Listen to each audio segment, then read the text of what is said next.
here's how the booking link works with the Teams feature. I'm now looking at a team member's online booking link. This is exactly how a customer would see it.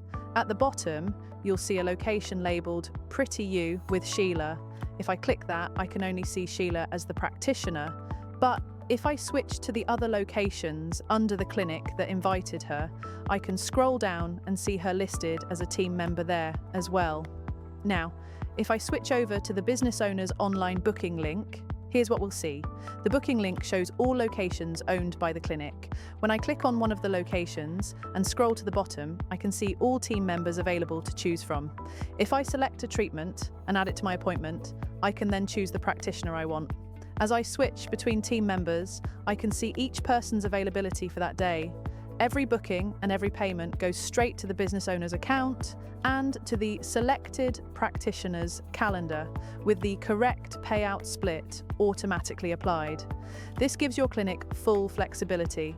One single booking link manages every practitioner, every location, and every payment automatically.